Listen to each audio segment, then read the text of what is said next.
Hey guys, it's Dr. Storm Shannon with stormshannon.com, and in this video I was going to go over some of the new foot biomechanics I've been working on with patients.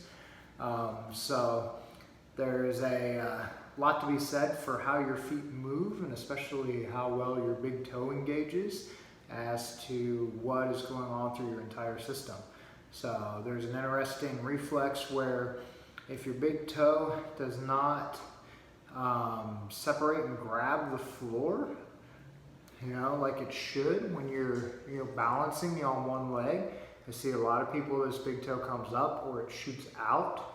If it's not grabbing and gripping, then what we see is you're unable to engage your psoas on the same side, the hip flexor, and so it can lead to a lot of problems as the core is shutting down.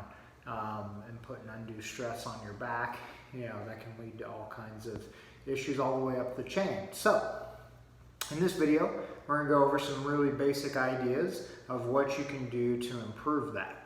So, the big thing when we're looking at it, like I already mentioned, is the big toe and how well it moves, both down and up.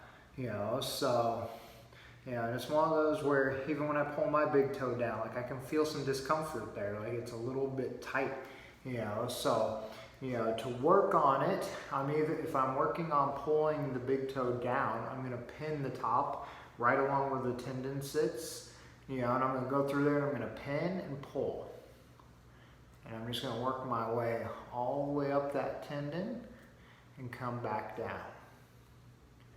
Then I'm going to go over and I'm going to do the same for the rest of the toes. Don't want to forget them. We don't want to make it all about the big toe, even though most of the issues that I see when patients come in is with the big toe and how well it moves. So we'll get them all.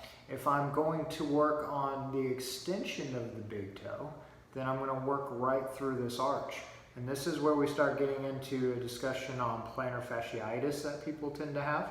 So a lot of times it's the overworking of this, flexor hallucis, the big toe flexor, that can lead to a lot of the discomfort in the bottom of the foot because it's engaging, excessively, or it's not engaging enough. Either which way, can cause dysfunction that can lead to issues here.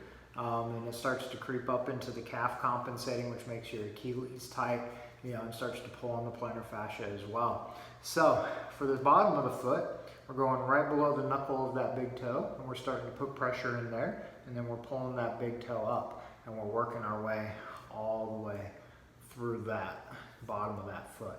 So then we'll move over and do the same for the rest of the toes and open those up as well.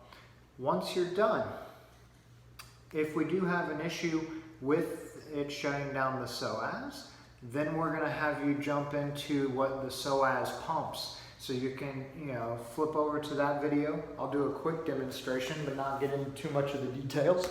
So, laying on our back, we bring the leg out 45 degrees and turn. Other leg's bent up, and we're just doing leg raises from there, lifting towards the opposite shoulder, keeping the abs engaged in the back flat.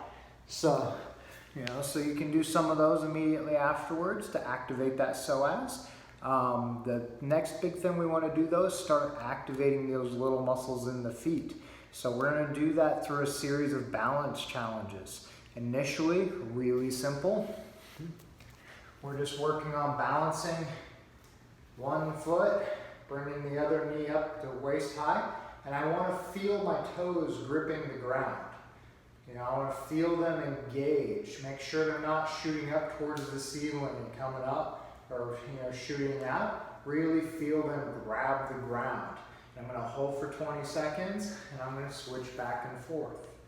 If this becomes really easy, then we have to find a way to make it more challenging. So you can stand on a pillow, or if you have something like the Bosu ball here, we can stand on that, and do our 20 seconds and engage there.